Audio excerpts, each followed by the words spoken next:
Hi friends, welcome back to Raksha logs. ನಾನು ನಿಮ್ಮ Suma Umesh. Friends, ಇವತ್ತು ನನ್ನ ಮಗಳ ಸ್ಕೂಲಲ್ಲಿ ಆನ್ಯುವಲ್ ಡೇ ಫಂಕ್ಷನ್ಗೆ ಅಂತ ಹೋದರೆ ಅಲ್ಲಿ ಫಂಕ್ಷನ್ ಇನ್ನೂ ಸ್ಟಾರ್ಟ್ ಆಗಿರಲಿಲ್ಲ. ಸೊ ಮಕ್ಕಳೆಲ್ಲ ಚಿಕ್ಕ ಮಕ್ಕಳೆಲ್ಲ ಕ್ಯೂಟಾಗಿ ರೆಡಿಯಾಗಿದ್ವು, ತುಂಬ ಚೆನ್ನಾಗಿ ಕಾಣಿಸ್ತಿತ್ತು. ಸೊ ನಾವು ನಮ್ಮ ಅತ್ತಿಗೆ ಇಬ್ಬರು ಹೋಗಿದ್ವಿ. ಮಕ್ಕಳೆಲ್ಲ ಡ್ರೆಸ್ ಆಗಿದ್ರಲ್ಲ, ಅವ್ರ ಜೊತೆ ಎಲ್ಲ ಆಟ ಆಡೋದ್ವಿ, ಗೇಮ್ಸ್ ಆಡಿಸಿದ್ವಿ. ಚೆನ್ನಾಗಿ ಕಾಣಿಸ್ತಿದ್ರು. ಅವ್ರ ಜೊತೆ ಎಲ್ಲ ಫೋಟೋ ತೆಕ್ಕೊಂಡ್ವಿ, ಸೆಲ್ಫೀಸ್ ತೆಕ್ಕೊಂಡ್ವಿ, ಹಾಗೆ ಗೇಮ್ ಆಡಿಸಿದ್ವಿ. ಟೈಮ್ ಪಾಸ್ ಆಗಿದೆ, ಗೊತ್ತಾಗಲಿಲ್ಲ. ನೆಕ್ಸ್ಟು ಫಂಕ್ಷನ್ ಸ್ಟಾರ್ಟ್ ಆಗ್ತಾಯಿತ್ತು, ಅನೌನ್ಸ್ ಮಾಡ್ತಾಯಿದ್ದು ಸ್ಟಾರ್ಟ್ ಆಗ್ತಿದೆ ಅಂತ. ಆದರೂ ಮಕ್ಳಿಗೆಲ್ಲ ಒಂದು ಚಿಕ್ಕದಾಗಿ ಗೇಮ್ ಆಡಿಸಿ ಹೊರಟ್ವಿ ಫೋಟೋ ತೆಕ್ಕೊಂಡು. ಫಂಕ್ಷನ್ ಸ್ಟಾರ್ಟ್ ಆಯಿತು. ನನ್ನ ಮಗಳದ್ದು 2 ಸಾಂಗ್ ಡ್ಯಾನ್ಸ್ ಇತ್ತು. ಸೊ ಆ ಡ್ಯಾನ್ಸ್ ನೋಡೋಣ ಬನ್ನಿ. ಇನ್ವೈಟ್ ಮಾಡಿದರು ಚೀಫ್ ಗೆಸ್ಟಾಗಿ. ಸೊ ನಮ್ಮಮ್ಮ ಕೂಡ ಫಂಕ್ಷನಲ್ಲಿ ಅಟೆಂಡ್ ಮಾಡಿದರು. ಸ್ಟೇಜ್ ಫಂಕ್ಷನ್ ಎಲ್ಲ ಮುಗೀತು. ಅದಾದಮೇಲೆ ನನ್ನ ಮಗಳು ಡ್ಯಾನ್ಸ್ ಸ್ಟಾರ್ಟ್ ಆಯಿತು.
My name is Chandar. I'm studying in UKG. ಕಪ್ಪ ಕೊಡಬೇಕೆ ಕಪ್ಪ? ನಿಮಗೆ ಯಾಕೆ ಕೊಡಬೇಕೆ ಕಪ್ಪ? ನೀವೇ ನುಗ್ತೀರಾ ಬಿತ್ತೀರಾ ಬೆಳೆ ಬೆಳೆಯುತ್ತೆ, ನಿಮಗೆ ಯಾಕೆ ಕೊಡಬೇಕೆ ಕಪ್ಪ? ನೀವೇ ಮೋಡ ಮಳೆ ಸುರಿಸುತ್ತದೆ, ಭೂಮಿ ಬೆಳೆ ಬೆಳೀತಿದೆ, ನಿಮಗೆ ಯಾಕೆ ಕೊಡಬೇಕೆ ಕಪ್ಪ? ನೀವೇ ನೊಣ ತಂದಿದ್ದೀರಿ, ನಂಟರೆ ಇಷ್ಟವೇ ನಾಯೋದಿಗಳು, ನಿಮಗೆ ಯಾಕೆ ಕೊಡಬೇಕೆ ಕಪ್ಪ? ಕಿತ್ತೂರು ರಾಣಿ ಎದುರಿಗೆ ಕಪ್ಪ ಕೇಳಿದರೆ ನಾಯಿಗೆ ಸೀಲು ಓದಿತ್ತು, ಎಚ್ಚರ ಹರರ ಮಾದೇವ್. ನೋಡಿದ್ರಲ್ಲ ಫ್ರೆಂಡ್ಸ್, ಹಳ್ಳಿ school Akanksha English medium school Kittanakere. ಹಳ್ಳಿ ಸ್ಕೂಲಲ್ಲಿ ಎಷ್ಟು ದೊಡ್ಡದಾಗಿ ಭರ್ಜರಿಯಾಗಿ ಸ್ಟೇಜ್ ಹಾಕ್ಸಿದ್ರು ಅಂದರೆ ತುಂಬ ಚೆನ್ನಾಗಿತ್ತು. ಮಕ್ಕಳು ಪರ್ಫಾರ್ಮೆನ್ಸ್ ಅಂತೂ ತುಂಬ ಅಲ್ಟಿಮೇಟ್ ಆಗಿತ್ತು. ನಾವಂತೂ ಫಂಕ್ಷನ್ ಸ್ಟಾರ್ಟಿಂಗಿಂದ ಹಿಡಿದು ಎಂಡಿಂಗ್ ತನಕನೂ ಎಂಜಾಯ್ ಮಾಡಿದ್ವಿ. ತುಂಬ ಚೆನ್ನಾಗಿತ್ತು. ಮಕ್ಕಳು ಪರ್ಫಾರ್ಮೆನ್ಸ್ ಎಲ್ಲ ಚೆನ್ನಾಗಿತ್ತು.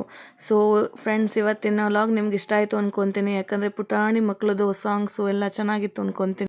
ನಮ್ಮ ವಿಡಿಯೋ ನಿಮ್ಗೆ ಇಷ್ಟ ಆಗಿದ್ದರೆ ಪ್ಲೀಸ್ ಲೈಕ್ ಮಾಡಿ, ಶೇರ್ ಮಾಡಿ, ಸಬ್ಸ್ಕ್ರೈಬ್ ಮಾಡಿ, ಸಪೋರ್ಟ್ ಮಾಡಿ. Thank you. ನೆಕ್ಸ್ಟ್ ವಿಡಿಯೋದಲ್ಲಿ ಮತ್ತೆ ಸಿಗೋಣ. Thank you so much.